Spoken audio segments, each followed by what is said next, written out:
अन्यथा रोग मिटने से क्या स्थिति होती है, माने अज्ञानी जीव किस प्रकार की मिथ्या मान्यता रखता है, उसको यहाँ बहुत ही सुंदर उदाहरण देकर के बतला दिया है।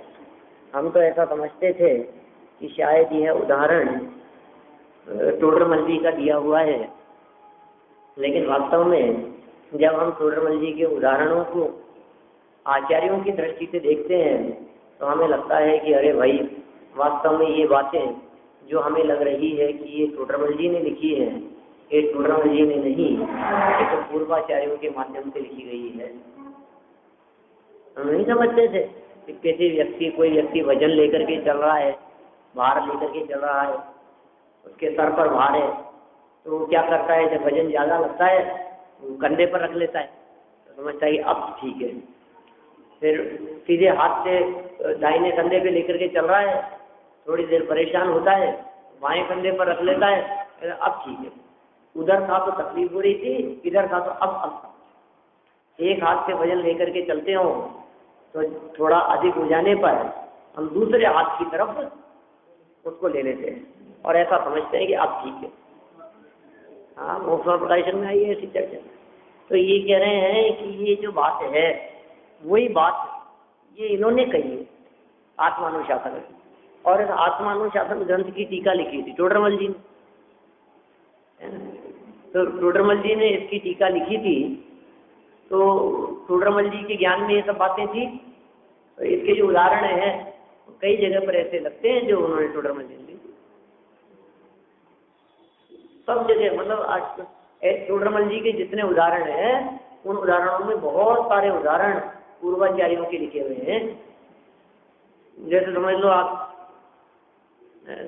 कोई शराबी व्यक्ति शराब के नशे में है, माता को माता कहे, पत्नी कहे, ऐसे जो उदाहरण दिए हैं उन्होंने, ये सर्वार्थ सिद्धि में दिए। तत्व और विशेषादि दृश्योन्मत्तवत्, इस उदाहरण, इस सूत्र की व्याख्या करते हुए पूज्य पादाचार्य ने दिया है। तो ऐसे ही यहाँ के रोग मिटने से सुख मानना यह अज्ञान है।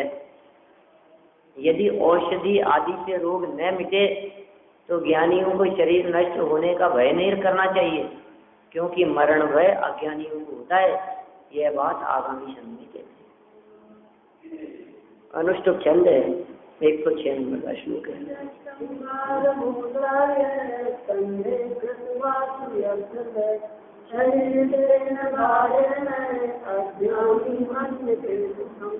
जैसे श्री का भार रखे कंधे पर यश सहित साई, किंतु भार थोड़ा सुखी मानते अज्ञानी। कितने गजब सरल उदाहरण दे दिए। जैसे सिर का भार रखे कंधे पर, सिर का भार कंधे पर रखा, रखते शहरों में जहाँ पानी नहीं आते और नीचे से चरी लेकर के जाते हैं ऊपर, बाहर से ले जाना हो तो कभी इस कंधे पर लेकर के जाता है और थोड़ी दूर चलने पर इधर से इस कंधे पर रख लेता है। ऐसा करता है कि नहीं? सर्वसिद्ध परिचित अनुभूति, सर्वसिद्ध परिचित।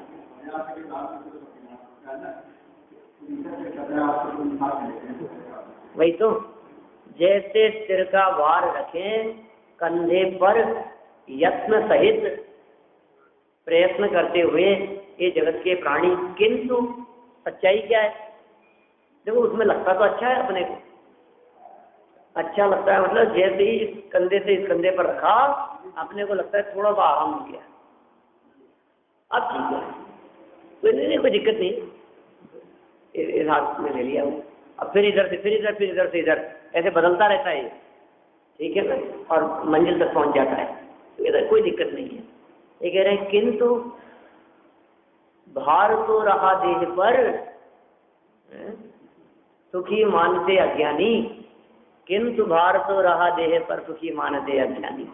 अज्ञानी जीव उससे सुख मानते हैं क्योंकि भार तो रहा शरीर के ऊपर ही, इस बात को नहीं समझ पाते। जब और कोई बात नहीं है, इतनी बात यहाँ कहना चाहते हैं, आगे पढ़ेंगे तो कोई और नई बात मिलेगी। अर्थ देखें, जैसे कोई सिर का बोझ उतार कर कंधे पर रखने में सुख मानता है, वैसे जगत के जीव रोग का भार उतार कर शरीर के भार में सुख मानते हैं।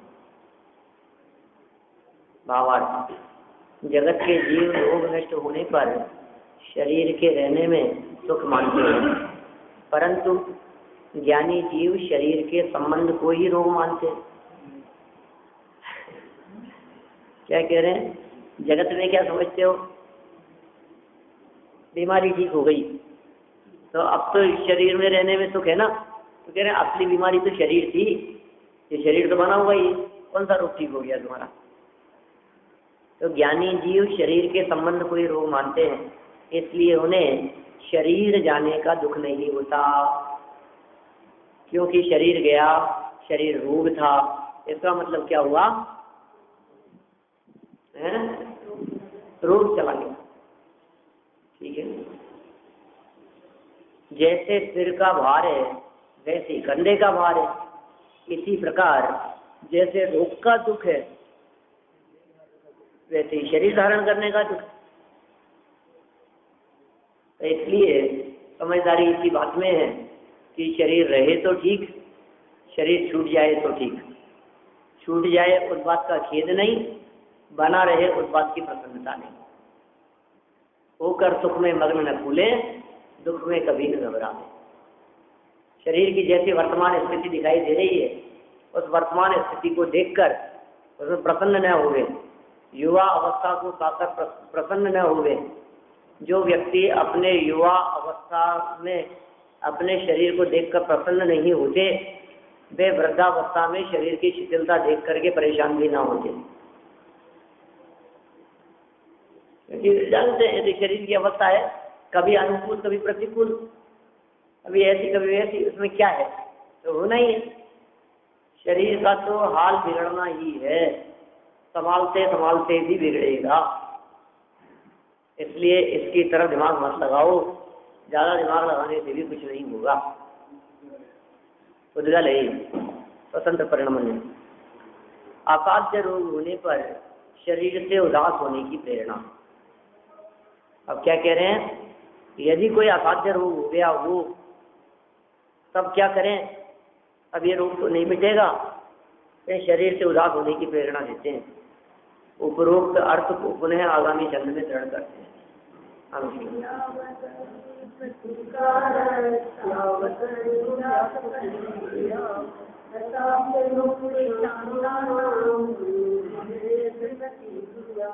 रोग शांत हो सकता हो तो करना तुम उसका प्रतिकार, यदि विशेष हो रहा गिरा यह उसका सच्चा प्रतिकार। रोग शांत हो सकता हो तो उसका प्रतिकार करो, बीमारी ठीक हो सकती हो तो उसकी दवाई लो, और ठीक न हो सकती हो, डॉक्टरों के माध्यम से जवाब दे दिया गया हो, तो फिर क्या करें? यदि ना मिटे तो रहो निराकुल। निराकुल रहना ही है उसका सच्चा प्रतिकार।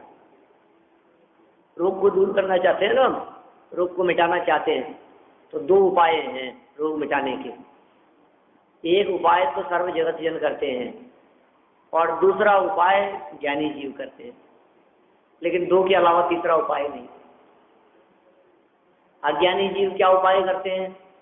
अज्ञानी जीव सबसे पहला उपाय करते हैं कि रोग का प्रतिकार, रोग मिट जाए, दवाई लो, डॉक्टर के पास जाओ, इलाज कराओ, तबीयत ठीक नहीं हो तो डॉक्टर बदल लो, और एलोपैथिक से नहीं हो तो होम्योपैथिक चालू कर दो, उससे नहीं हो तो आयुर्वेदिक में चलने दो। और आयुर्वेदिक एक तरफ चल रही है तो इधर से एक्यूप्रेशर भी चल रहा है और वो रेकी भी चल रही है और पता नहीं क्या क्या कई कई उपचार। हाँ, सुबह सुबह घूमना चालू कर दो, कितने उपचार करता है, लेकिन उससे तो प्रतिकार होगा नहीं। हो जाए तो अच्छी बात है, इससे तबीयत ठीक नहीं हो तो फिर क्या करना बोलो? अब क्या करें? तो फिर अवसर पकड़ के बैठ जाना। अब क्या करें साहब, बहुत उपाय किया, कुछ होता नहीं। अब इस रोग से कैसे छुट्टी मिले हमारे को, अब इससे निवृत्ति कैसे मिले? तो फिर आचार्य देव यहाँ कह रहे हैं एक और उपाय है कि रोग का सच्चा प्रतिकार है रोग की तरफ ध्यान नहीं देना। निराकुल रह करके आकुलता को छोड़ो, निराकुल रहो, ये रोग का असली प्रतिकार है। क्या? समता भाव। माने कैसी भी बीमारी हो, उस बीमारी के काल में, उस तकलीफ के काल में निराकुल रहना। अरे भारी वेदना के काल में भी चेहरे पर मुस्कुराहट दिखाई देवे, कैसे हो सकता है साहब? ये साहब आसान नहीं है, संभव नहीं है। संभव क्यों नहीं है? ज्ञानी जीव जो ज्ञान का अवलंबन करते हैं, जो तत्व ज्ञान का चिंतन करते हैं, जो वस्तु स्वरूप के अनुसार विचार और चिंतन रखते हैं, वे सब ज्ञानी जीव प्रतिकूल परिस्थितियों में भी सहज और शांत भाव से रहते हैं। कर क्या सकता है बचला? जैसे बोलते हैं ना, मूर्ख काटे रोए और ज्ञानी काटे ज्ञान से। ज्ञानी काटना तो पड़ेगा, कर्म का उदय तो देखो जिस पे आ गया है उसको भोगना तो पड़ेगा। अब उसको कैसे भोगते हो ये आपके ऊपर निर्भर। जो टाइम आ गया है ना प्रतिकूलता का, मान लीजिए कोई पाप कर्म के उदय रूप प्रतिकूलता चल रही है, अब उस प्रतिकूलता का एक अपना टाइम होता है, 3 साल के लिए है, 3 महीने के लिए है, 3 दिन के लिए है, 17 दिन के लिए है, इतने दिन इतने मिनट के लिए, ये प्रतिकूलता, ठीक है ना। अब वो एक निश्चित टाइम के लिए है, अब जब तक रहेगी तब तक तो आपको भोगना ही पड़ेगा उसको। अब उसको रो करके भोगो चाहे हंस करके भोगो, ये आपके ऊपर निर्भर करता है।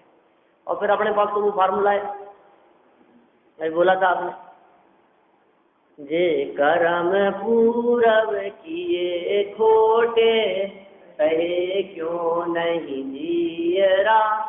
कितना फार्मूला है अपने पास में सुंदर। ये कर्म पूरब किए खोटे, अब आप सहता क्यों नहीं? अब सहना ही पड़ेगा ना। जैसे मान लो आसमान में बादल मंडरा रहे हैं, अब किसी व्यक्ति को बहुत तेज ठंड लग रही है, कोई व्यक्ति ये सोच रहा है कि यार ये क्या है, ये समस्या है, ये मिटता क्यों नहीं है, ये कब सूरज निकलेगा। देख भाई, जितने समय बादल रहेंगे उतने समय रहेंगे, जब बादल छटेंगे तब सूर्य उदित भी होगा। ऐसा थोड़ी नहीं कि बादल ही रहेंगे हमेशा जीवन भर, कि नहीं साहब ये तो कैसे हटेंगे, कौन हटाएगा इन बादलों को, कौन हटा सकता है, कैसे किधर से हवा चलाएं, क्या करें इन बादलों को हटाने के लिए। तो चिंता मत कर कुछ भी, ये बादल अपने आप हट जाएंगे। कैसे हटेंगे? क्या हट जाएंगे? कह दिया ना कि सूर्योदय होगा कि नहीं होगा, हो जाएगा सूर्योदय भी, अपने आप हो जाएगा सूर्योदय। कि सूर्य दिखेगा, क्यों नहीं दिखेगा? तो निश्चित समय बाद ना, तो जब तक नहीं दिख रहा है तब तक क्या करें कि रोए मत। रो करके इस काल को बिताएगा तो रो के बिता ले, बिना रोए बिताएगा बिना रोए बिता ले। कह दिए इतना टाइम तो लगेगा। जैसे मान लीजिए डॉक्टर है ना, वो इस बात को कह देते हैं कि भाई तुमने ये ऑपरेशन कराया है, कि महीने भर तो थोड़ी सी तकलीफ रहेगी। ऑपरेशन हुआ है ना, जो चीर फाड़ हुई है, तो 1 महीने तो थोड़ा दर्द रहेगा, और फिर उसके बाद में फिर धीरे धीरे करके फिर आपको आराम मिलता है। चाहे घुटनों का ऑपरेशन कराया हो, चाहे हार्ट का ऑपरेशन कराया हो, ठीक है, थोड़े समय तो रहेगी ये स्थिति, और थोड़े समय बाद में फिर। तो अब ये जो थोड़े समय रहेगी, जो डॉक्टर ने कही है ये बात, अब आप उसको रो रो करके बिताओ। अब महीना तो आपको काटना है।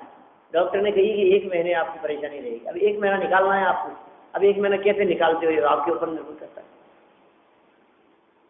अब 1 महीना आज से रो रो करके निकालो, आय तौबा करके निकालो, तो भी निकालना तो पूरा ही समय। और आप यदि तत्व ज्ञान का चिंतन करते हुए वस्तु स्वरूप विचार खुशी से सब दुख संकट सहा करें, वस्तु स्वरूप का विचार करते हुए यदि आप काल बिताएंगे, तो भी 1 महीना तो 1 महीने में निकलेगा। लेकिन यदि आप शांत भाव से काम करेंगे, तो शांत भाव से काम करने पर क्या होगा, वो नए कर्म नहीं बनेंगे। और अशांति यदि आकुलता यदि रखेंगे तो नए कर्म और बनेंगे। अब यदि आप ये चाहते हैं कि नए कर्म न बंधे, नवीन पाप कर्म न बंधे, आगामी काल के लिए प्रतिकूलताएं न आवे, तो ज्ञान से काटो उस काल को। कोई भी दुख और प्रतिकूल परिस्थिति बहुत लंबे काल तक नहीं रहती, समय सब सेट कर देता है। जवान बेटे का मरण हो गया, अब ये परेशानी जिंदगी भर रहेगी, जिंदगी भर थोड़ी ना रोएगा। धीरे धीरे करके कम होता चला जाएगा। अब ये जो फेस आया है सामने, अब आपको इस टाइम को निकालना है बस।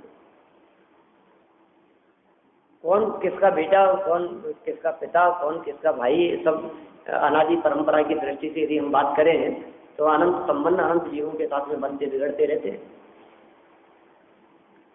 अब उसमें यदि सहज सामने भाव रखो, अपने तो 18 नाते की जो कथा पढ़ी थी, मेरे को कितना आश्चर्य होता है उन बातों को पढ़ करके, वैराग्य होता है हमारे को कि यार बात कैसी कह दी है। इसका कैसा संबंध, और वही भाई और वही माता पिता हो जाते हैं, वही पति पत्नी हो जाते हैं, वही बहन भाई हो जाते हैं, एक ही भाव में अनजाने में। जब एक भाव में संभव है तो अनेक भावों में तो क्या नहीं संभव है। कितने बेटे मर रहे होंगे क्या? हाँ होता ही एक तरह का, कौन नहीं होता है बतलाओ मेरे को। अभी ये देखो आप, रावण और सीता का संबंध कैसा है, उठा करके ले गया था ना वो, तो रावण दुश्मन था ना सीता का, 6 महीने तक उठा करके ले गया था। अब आगे क्या हुआ, आगे क्या घटना घटने वाली है? रावण मर करके नरक में चला गया, लक्ष्मण भी मर करके नरक में चला गया, दोनों ही तीसरे नरक में, ठीक है ना।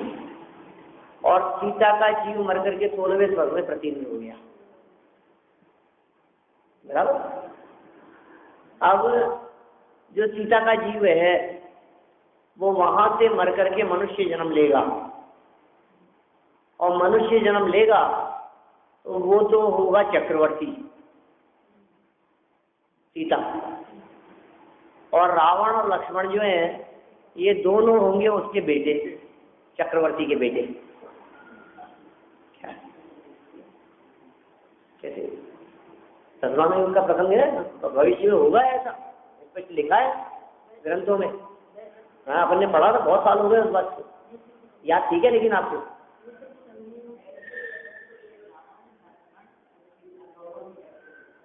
हाँ अब बोलो, अभी तो यहाँ तो क्या था कि लक्ष्मण तो सहयोगी थे सीता के, और रावण उठा करके ले जाने वाला था, दुश्मन था, है ना, दुश्मनी निकालने के लिए ले गया था। ये बात अलग है कि बाद में पत्नी बनाना चाहता था, जो कुछ भी बात रही हो, लेकिन दुश्मनी निकालने के लिए गया था ना, शूर्पणखा की नाक काटी थी उसने। तो अब ऐसा होने के बावजूद भी वो सीता का रावण के प्रति विरोध नहीं, वो तीसरे नरक में जाकर के रावण को संबोधन करने के लिए, लक्ष्मण को नहीं। क्या तो खास था, वो खास था, वो नहीं रावण को संबोधन करने के लिए गई। ऐसा बन जाती है परिस्थिति। अब वो वहां से होगी चक्रवर्ती, वो वहां से आएंगे, वो आकर के होंगे उसके बेटे, चक्रवर्ती के बेटे, और फिर उसके बाद में तीनों दीक्षा लेंगे, तीनों वैराग्य होने पर दीक्षा लेंगे, और दीक्षा लेने के बाद में तीनों के तीनों मर करके पंच अनुत्तरों में जाकर के जन्म लेंगे, तीनों ही। क्या? और पंच अनुत्तरों में जन्म, पंच अनुत्तर विमान, 16 स्वर्ग के ऊपर 9 ग्रेवक, फिर 9 अनुदिश और 5 अनुत्तर, विजय, वैजयंत, जयंत, अपराजित और सर्वात सिद्धि। सर्वात सिद्धि एक अनुत्तर विमान है। तो उन अनुत्तर विमानों में उनका जन्म होगा, और फिर वहां जन्म होने के पश्चात वे फिर वहां से जब मनुष्य पर्याय में आएंगे तो रावण का जीव तो होगा तीर्थंकर। क्या? नहीं, यहीं अपने यहीं ऊपर से आने के बाद। और जो सीता का जीव होगा वो होगा उस रावण का गणधर, और जो लक्ष्मण का जीव है वो होगा दासी खंड में तीर्थंकर। बातें कहाँ कैसा संबंध था। फिर एक देवगति में, एक नरक में, फिर उसके बाद में सीता पिता हो गई, हो गया चक्रवर्ती। अब क्या हो गई कहें, हो गया कहें, और रावण हो गया उसका बेटा। और फिर उसके बाद में कोई पिता पुत्र का संबंध नहीं रहा, फिर चले गए वहां अनुत्तर विमानों में, और वहां से आए तो जो रावण छोटा था वो तो हो गया तीर्थंकर, और जो सीता जो थी, जो उसका बाप था चक्रवर्ती, वो उसका हो गया गणधर। बन गया कि ये तो सब होगा, आगे आगे भविष्य की बातें हैं। अभी पहले कैसे कह दी आपने ये सारी बातें? ये बातें पहले कैसे कह दी गई? यही तो क्रमबद्ध है, यही तो निश्चित है। तो लाखों वर्षों आगे के भविष्य के निश्चित घोषणाओं से सर्व के कथित जनागम भरा पड़ा है। द्वारिका नगरी के जलने की घोषणा 12 वर्ष पहले कर दी थी। पौन घंटा चर्चा करके आया हूँ उसके बारे में। मैंने 12 साल पहले कह दी थी कि द्वारिका नगरी जलेगी। कैसे कह दी? 12 साल पहले क्या देख करके कहा होगा, किन निमित्तों से जलेगी, कैसे जलेगी? नेमिनाथ भगवान के समूह शरण में, भगवान की दिव्य ध्वनि में ये बात आ गई थी कि द्वीपायन मुनिराज के निमित्त से, और ये शराब निमित्त बनेगी, ऐसी ऐसी घटना परिस्थिति बनेगी और ये जल जाएगी द्वारिका नगरी, और जल गई। ये क्रमबद्ध पर्याय थोड़ी ना, निश्चित है। सर्व जगत के द्रव्यों की पर्याय अनादि अनंत सुव्यवस्थित निश्चित है। इस बात का प्रतिपादन क्रमबद्ध पर्याय के माध्यम से किया जाता है।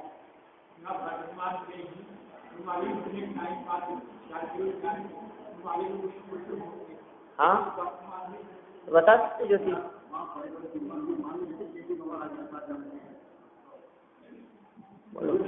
कितने तर्क हैं अपने पास में? 12 वर्ष के अकाल की घोषणा कर दी थी भद्रबाबू ने। 12 वर्ष बाद में अकाल पड़ेगा, यही मौजूद थे ना। ये तो 2000 साल पहले की घटना है ना। और ये आज के वैज्ञानिक ये घोषणा करते थे 125 वर्ष बाद तो सूर्य ग्रहण ऐसा दोबारा होगा। हाँ बोलो। सूर्य ग्रहण 125 वर्ष बाद, 125 वर्षों का तो कैलेंडर है पूरा, 250 वर्षों का कैलेंडर। कौन सी तारीख क्या बार होंगे सारा वो सब बता देते हैं। सूर्य ग्रहण आदि की घोषणाएं पहले हो जाती है। निमित्त ज्ञान आदि के माध्यम से भविष्य को जान लिया जाता है। यदि निश्चित न होता तो जान कैसे लिया जाता? ये तो राजनीतिज्ञों के द्वारा घोषणा हो जाती है। कोई भी व्यक्ति ज्योतिषी के पास में खड़ा होकर के उसको अपनी जन्म पत्री हाथ दिखाते हुए ये नहीं कहता है कि देखो पंडित जी मेरा भविष्य बना दो। तब क्या कहते हैं? बता दो। क्या बोलते हैं? बता दो। नहीं आप मेरा भविष्य बना दो। बना क्या? तो बता दो। बना दो और बता दो में क्या फर्क होता है? कि बना तो है, हमें पता नहीं है तो बता दो। बात बदल नहीं सकते, आप बता सकते हो। हमारे ज्ञान में नहीं है, हमारी इतनी बुद्धि नहीं है, हमारी इतनी नॉलेज नहीं है, हमारी इतनी पकड़ नहीं है, हमारा इतना क्षयोक्षम नहीं है, हमारा इतना अनुभव एक्सपीरियंस नहीं है। और आप इन विषयों के विशेषज्ञ हो, इसलिए हम ये जानते हैं कि आप बता सकते हो, आप पता लगा सकते हो। तो आप पता लगाओ और बता दो, वैसे की वैसी निकलती है। तिलोय प्रणति 4थे अध्याय में श्लोक 1002 से लेकर के 1016 तक अष्टांग निमित्त ज्ञान के माध्यम से भविष्य फल जानने की चर्चा की। और ऐसे अष्टांग निमित्त ज्ञान बतलाए हैं कि बादल देख करके बतला देवे ये जो बादल है ना ये बरसेंगे नहीं, बरसात नहीं होगी। इतने घने काले बादल मंडरा रहे हैं और आप कह रहे बरसात नहीं होगी, यहाँ नहीं। जमीन देख करके मिट्टी ऐसे उठाए और देख करके कहे कि यहाँ जमीन में इतने फीट नीचे जाकर के पानी है। 70 फीट में पानी निकलेगा। खोदते खोदते 69 फीट हो गई, आप निकला ही नहीं। 70 बोला था ना, 1 फीट और बोल अब निकलेगा पानी। निमित्त ज्ञान के माध्यम से हो जाता है ऐसा। रेंजों को देख करके पहचान लेते, शक्ल देख करके बतला देते। नहीं कह दिया था बारात जा रही थी। हमेशा सुनाता हूँ क्रमबद्ध पर्याय की चर्चा चलते समय ये प्रसंग। और बारात दरवाजे पर खड़ी थी और कोई एक निमित्त ज्ञानी ऐसा कहते हैं शादी कर रहे हैं। क्या मुर्दे से शादी कर? वो तोरण मारने के लिए घोड़ी पे बैठा है, दरवाजे पर खड़ा है। बोलो। और उसे देख करके एक व्यक्ति ने ऐसा कह दिया, क्या कहते हो यार, चुप चुप बोलो, ऐसे क्या कह रहे हो? नहीं आधे घंटे के अंदर अंदर ये फेरे नहीं होंगे, फेरे होने के पहले यार ये जो अच्छा कट्टा दिखाई दे रहा है किसी तरह की कोई बीमारी नहीं है, किसी तरह की कोई परेशानी नहीं है, कैसी बात कहते हो आप? जिनके सर पे जो तिलक लग रहा है ना, 2 घंटे पहले लगा था, अभी तक सूखा नहीं है। अंदर का तेज खत्म हो गया है इसका। अंदर में जो एक उष्णता है, गर्मी जो है, जैसे जगत के जीव तेजो निश्चय कहते हैं, जैसे तेज शरीर कह करके पुकारा जाता है, जैसे तेज गर्मी उष्णता अंदर में जो है वो खत्म हो गया है। हाथ पैर ठंडे हो गए, खत्म हो गया। वास्तव में वो सत्य घटना है तो यहाँ की, जयपुर की। तो पंडित साहब सुनाते थे, संतोष जी झांझरी जी सुनाते थे। मेरे को तो लगता है वो उनसे ही सुनी होगी, क्योंकि जैसे मेरे को ये याद तो नहीं आ रहा, लेकिन मैंने अपने मुंह से ये घटना कम से कम 25 बार 25-30 बार सुनाई है, कम से कम 25-30 बार। आप लोगों की सभा के अंदर कितनी बार सुनाई हो मुझे पता नहीं है, लेकिन मैं ये बात अभी 4 दिन पहले टोडरमल स्मारक में सुना चुका, उससे पहले उदयपुर में सुना चुका, देवलाली में सुना चुका, उससे पहले क्रमबद्ध पर्याय की जहाँ क्लास सुनता हूँ 25-50 बार मैंने क्रमबद्ध पर्याय की क्लास चलाई है। तो कुल मिलाकर के बात ये है कि भाई ये निश्चित तो है क्या। देखो आप लड़की के लिए लड़का ढूंढ रहे हैं, मतलब खो गया था क्या कहीं मेले में? बचपन में मेले में खो गया था, मिल नहीं रहा है, इसलिए इसके लिए हम लड़का ढूंढ रहे हैं। सब ढूंढ रहे हैं क्या मतलब है? कहाँ से आ गई ये बात ढूंढ रहे हैं? मतलब है तो सही, क्या हमें पता नहीं है इसलिए ढूंढ रहे हैं, हमारे ज्ञान में नहीं है मतलब हमें पता नहीं है। लड़की की पैदा हो नहीं पड़ी, पैदा हो गया तो उसके 2-4 साल पहले ही पैदा हो गया ना क्या? जब वो पैदा हुई थी उसके 2 साल पहले ही, 2-4 साल पहले ही पैदा हो गया वो। अब उसको ढूंढ रहे हैं, हो सकता है वो ढूंढते 200 किलोमीटर आगे मिले कि 2000 किलोमीटर दूर मिले, और हो सकता है कि ढूंढते सारी दुनिया ढूंढना है और पड़ोस में मिल जाए, क्या मालूम। हम तो सामने था और हम जगत में ढूंढ रहे थे, बाद में नक्की हुआ है इसी के साथ में हो गई। ऐसा भी हो जाता है, नहीं हो जाती है बात पड़ोस में शादियाँ। अब देखो नजदीक देख करके करे और फिर उसका ट्रांसफर हो जाए तो प्रदेश में जाकर के बच जाए, ऐसा करते हैं ना बहुत लोग। नहीं साहब हमें तो हमारी बेटी को दूर देना ही नहीं है, हम तो यहीं देंगे, हम ही नहीं दे रहे थे। और आप कहाँ पर है? बेंगलोर में, हिसार हरियाणा।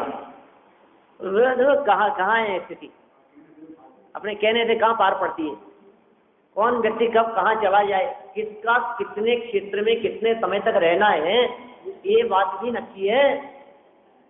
इस बात को भी बदला नहीं जा सकता। कितने समय तक आपको यहाँ कितनी देर बैठना है ये भी नक्की है। साहब कितनी देर बैठना है इसमें कौन से आश्चर्य की बात है? तो 9:45 बजे उठ करके जाएंगे यहाँ से तो नक्की है ना कि नहीं, ये तो आप संकल्प पूर्वक 9:45 प्रवचन खत्म होने तक के लिए आए हो, लेकिन बीच में मोबाइल आ जाए, बीच में कोई बुलाने आ जाए और उठ करके जाना पड़े, ये नक्की है। आपको पता नहीं कब बुलावा आ जाए और कब शरीर छोड़ करके जाना पड़े, बोलो तो भी तो पता नहीं है ना अपने को। जब प्राण तन से निकले कब निकल जाएंगे क्या पता, कब चला जाएगा। तो खैर यहाँ तो जो चर्चा चल रही है, ये चर्चा क्या चल रही है? असाध्य रोग, बीमारियां, परेशानियां। ये परेशानियां सब निश्चित काल तक, जितने काल तक आपको भोगने का योग बना है उतने काल तक आपको भोगनी पड़ेगी और उसके बाद में वो सब मिट जाएगी। होती है कई तरह की प्रॉब्लम्स होती है, आपने वो टाइम निकाल दिया, टाइम निकालना पड़ेगा। माने समझो आपका झगड़ा हो गया, मान लो बेटे से झगड़ा हो गया कि पति से झगड़ा हो गया कि पत्नी से झगड़ा हो गया कि पिताजी से नहीं बन रही है कि भाई भाई में नहीं बन रही है, अब वो ये तो मैं हो गई किसी बात को लेकर के निपट। अब क्या करें बोलो, ज़्यादा लंबे समय नहीं रहेगा, चिंता मत करो, ठीक है ना, क्योंकि कषाय परमानेंट नहीं होती, ये मान करके चलना। आप कोई भी कषाय हो वो कषाय परमानेंट नहीं होती। तो आप वो जो काल आया है ना, आप उस काल को निकाल दो, वो काल निकल गया आपका, फिर सब सहजते, ये सारे जगत की ऐसी व्यवस्था है। अब वही ज्ञानी काटे ज्ञान से और मूर्ख काटे रोए। आप काहे से काटे हो? काटे मतलब कोई ऐसे कोई आरी से काटने जैसी बात नहीं है क्या? ऐसा ज्ञान से कैसे काटता होगा कोई? ऐसा कहे काटने का मतलब टाइम काटना, समय निकालना, समय गुजार देना, ठीक है ना? कैसे समय निकलेगा ये सब हो जाता है, ऐसी ऐसी स्थिति बन जाती है। असाध्य रोग होने पर शरीर से उदास होने की प्रेरणा। अब प्रेरणा क्या दे रहे हैं? उदास होने की प्रेरणा दे रहे हैं। रोग शांत हो सकता है, तुम उसका प्रतिकार करो। ये बीमारी ठीक हो सकती है, तुम थोड़ा सा ध्यान दो। फिलहाल नहीं हो सकती है तो असाध्य है। यदि ना मिटे तो क्या करें? ये प्रॉब्लम नहीं मिटी तो क्या करें? तो रहो निराकुल। डॉक्टर साहब आपने तो कह दिया था कि हमारा झगड़ा मिट जाएगा, और नहीं मिटा तो क्या करें? रहो निराकुल। एक प्रतिकार तो ये है कि अपनी रेस्पॉन्सिबिलिटी मिटाने की, निपटाने की। जो परेशानी है उस परेशानी को निपटाने की, मिटाने की अपनी जिम्मेदारी है। अब यदि वो निपट जाए बहुत अच्छी बात है। अरे नहीं साहब निपटता ही नहीं है, मेरे बस की बात थोड़ी, मेरे अकेले से थोड़ी ना होता है क्या? ये मानता ही नहीं है, ये सुनता ही नहीं है, ये ऐसी है, ये वैसा है, कुछ भी कह सकते हैं ना ऐसा कि बच्चे सुनते ही नहीं है हमारी। इतने नालायक है साहब, हम तो कहते कहते थक गए, हम तो परेशान हो गए सच में। पढ़ते ही नहीं है, मानते ही नहीं है। अभी तो यही नहीं मान रहे हैं, कभी इससे भी ज़्यादा प्रतिकूल हो जाए। अभी तो तुम ये सोच रहे हो कि निकाल दूंगा इसको, ऐसा दिन आ जाए कि तुम्हें निकाल दे। हो सकती है ना स्थिति कुछ भी, तो क्या करें वो? अब ये तो नहीं सुधरेगा साहब, लड़का निकल गया हाथ से। होती ऐसी बातें कहते हैं, ये तो हाथ से निकल गया था। अब हमने संभालने की खूब कोशिश की, लेकिन सुधरा ही नहीं, संभला ही नहीं। अब क्या करें? निकल गया तो बोलो, अब क्या करना है आपको? आप क्या चाहते हैं बताओ? या तो उसको समझा सकते हो तो समझा लो, और यदि नहीं समझा सकते हो तो रहो निराकुल। तो उसका प्रतिकार कैसे होगा? प्रतिकार कैसे करेंगे? अच्छा, मारीची ने क्या किया था? नहीं साहब मैं तो प्रवचन करूं ही नहीं, मारीची ने तो मेरी नाक कटा दी। ऋषभदेव ने ऐसा कहा होगा? हमारे घर में ऐसा हुआ है, ये चोरा कौन? मारीची, पूरे खानदान की नाक कटा दी। ऐसा क्या करके उन्होंने, मैं तो प्रवचन ही नहीं कर रहा है, काम है और बदनामी, लोग मेरी निंदा और करेंगे, इनका पोता है, पोते को तो समझा नहीं सकते, हमें समझाने चले। मौन हो जाए अपन तो भैया, कि दूसरे को बिठाओ ये गद्दी पर, हम तो चले, हम नहीं कर रहे प्रवचन। ऐसा किया उन्होंने, कुछ ऐसा हुआ होगा। तो स्वतंत्र परिणाम है जिसका जो होना है, कौन किसको सुधार सकता है, कौन किसको बदल सकता है, किसी के बदलने से कोई बदलता नहीं है। अब ऋषभदेव अपने पोते को नहीं समझा सके, और हम अपने पोते को समझाना चाहते। ये बहुत नालायक है, सुनता नहीं है, ये मानता ही नहीं है, ये बेटा नहीं मानता है, ये पढ़ता ही नहीं है, ये ऐसा है, ये ऐसा है। अब अपने बच्चों को कहते रहे कि उनकी नहीं मानी थी उन्होंने, ये बच्चों के लिए नहीं है बात, इस बड़ों के लिए कह रहा हूँ। हम फिर करके बड़े बच्चों को तो श्रवण कुमार सुनाना जो यात्रा कराई थी जिसने, कंधे पर बैठा करके, हैं? हाँ नहीं पता, इतिहास में प्रसिद्ध है एक घटना तो श्रवण कुमार की है। हाँ बैठा करके ले गया था ना, वो यात्रा कराई थी ना उसने। हाँ जो भी ऐसी परिस्थिति रही है। देखो अब क्या कह रहे हैं, यदि न मिटे तो रहे निराकुल। कितना सुंदर छंद है, ऐसे लगता है तो याद कर लो ऐसे छंदों को, जैसे ऊपर 206 भी ऐसा ही था। नहीं माने तो सहज योग्यता, उनके पंडित बड़े पंडित की पंक्ति समता सोड़ती की।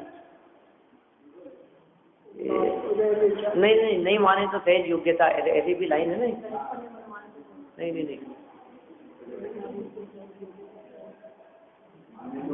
यदि माने तो सहज योग्यता, या नहीं माने तो सहज योग्यता।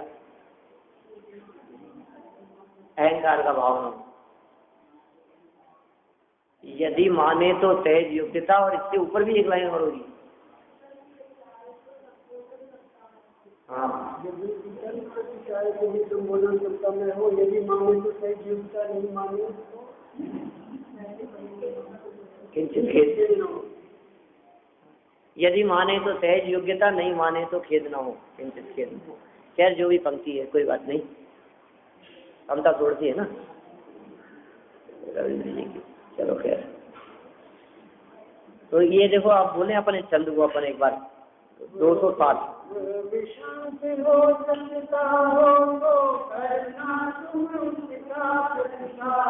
यदि न मिटे तो रहो निराकुल, ये उसका सच्चा प्रतिकार। यदि न मिटे तो रहो निराकुल। अब आंखों में जलन हो रही है, दिखाई नहीं दे रहा है, दिखा लिया डॉक्टर को, उसने गुलाब जल डालने को कह दिया, आई ड्रॉप्स लिख दी, कुछ वो डाल रहे हैं। अब नहीं, यदि मिट जाए तो अच्छी बात है, और न मिटे तो रहे मेरा। तो क्या करें बोलो, क्या करें? ये तो बिगड़ रही है ना, ये तो कौन सुधार सकता है? आधे नंबर का चश्मा लगे, 1.5 नंबर का हो गया, 2.5 का हो गया, ऑपरेशन करा लो, फिर भी नहीं मिटे तो और ज्यादा बिगड़ जाए। करना था इस आंख का, कर दिया उस आंख का। क्या करें, पता नहीं लगता है बोलो। अब एक तो पहले ही खराब थी और दूसरे का करके उसको और बिगाड़ दी, तो हालत क्या हो। रहो निराकुल। निराकुल रहने में बहुत आनंद है सच में। ये निराकुलता ही सुख शांति का मार्ग है, सच्चे सुख का उपाय है। असली मार्ग यही है, निराकुलता। निराकुलता से बढ़कर के कोई मार्ग नहीं है। ये सच्चे सुख की प्राप्ति का सच्चा उपाय है ही। आप निराकुल रहना चाहते हो कि आकुलित रहना चाहते हो, पहले ये नक्की करो। आकुलता में शांति मिलती है कि निराकुलता में शांति मिलती है? जितनी आकुलता में रहती है उतने परेशान रहते हैं, और जितना आकुलता की कमी होती है उतना मजे से रहते हैं। अब आपको आकुलित होना है क्या? आकुलता परेशानी का काम है। देखो आज पढ़ता हूँ, जब तक रोग शांत होने की संभावना हो, संभावना आपको जब तक ऐसा लगता हो कि रोग शांत हो सकता है, करो कोशिश। हम ये नहीं कहते कि आप हाथ पे हाथ धर के बैठे रहें। डॉक्टर के भी जाएगा, दिखाएगा भी, दवाई भी लेगा, सब बातें होगी। जब तक रोग शांत होने की संभावना हो तब तक योग्य औषधि आदि का ग्रहण करो तो करो, परंतु यदि रोग न मिटे तो विकल्प खेद नहीं करना चाहिए। नहीं मिटे तो खेद मत करो, ठीक न हुए तो परेशान मत हो।